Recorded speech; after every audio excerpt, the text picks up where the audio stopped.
or maybe you've seen me in the hallways or seen me play some basketball. But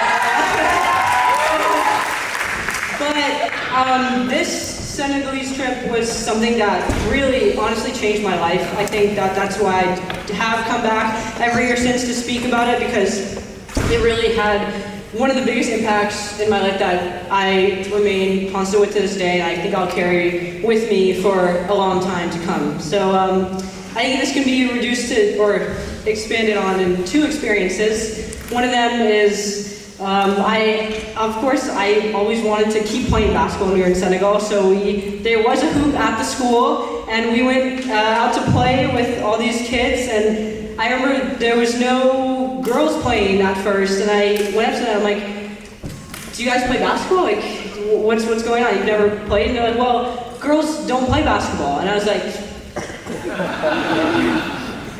if there's one thing I know how to do, like I might not be able to do physics chimie, but I can play basketball. That's one thing I can do.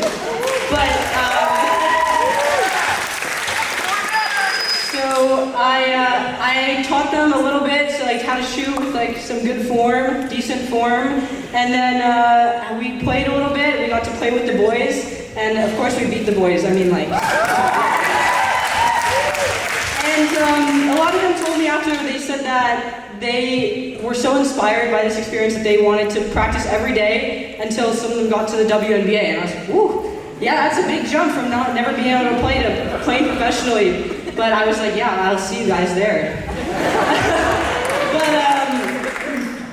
But yeah, that really taught me about how, I like to say that basketball is a classroom for life, and I think that experience sums it up really well. And then the second experience was very different than the one with basketball. So we visited an island called Ile de Gorée while we were in Senegal. And what that island used to be was actually the departure point for the Atlantic slave trade for half a millennia. And on this island, they separated families, they tortured native people from Senegal and shipped them off all the way across the world. But while this place was a source of a lot of pain, a lot of darkness for half a millennia, it has become a place that's vibrant with art history, vibrant with culture, with expression through their floral arrangements all across the island.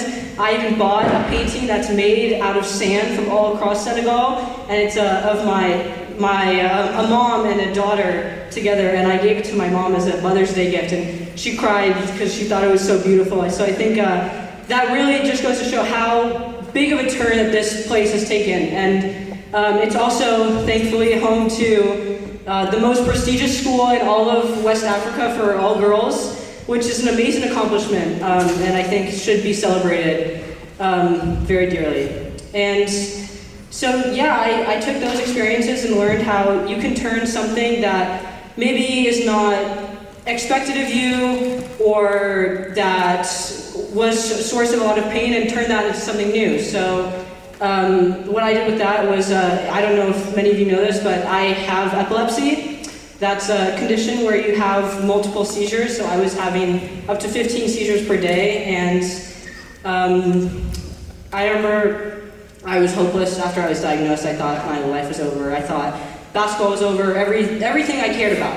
I thought I was going to be made fun of in school, and this experience taught me that I shouldn't hide anymore, because in high school I hid it. I made sure no one knew. Marcus didn't even know. I talked to Marcus every day, and he didn't even know until like 3 weeks ago. So I really hid it and made it my mission. But this experience taught me that people need people to look up to that have overcome things that seem either impossible or unexpected, and I wanted to do that for people after seeing how much it impacted these people in Senegal. And so I started an organization that focused on helping people all across the country, and now we're working with people from Los Angeles, from all across the Bay, from the other side of the country. We are featured in the American Academy of Neurosciences official magazine, and so this experience has really led to a lot of great things in my life, but also other people's lives. And I think that if you end up going on this trip,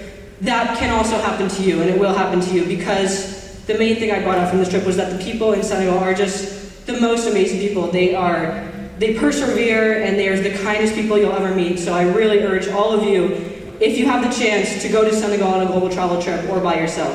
So that's my primary message of this next week.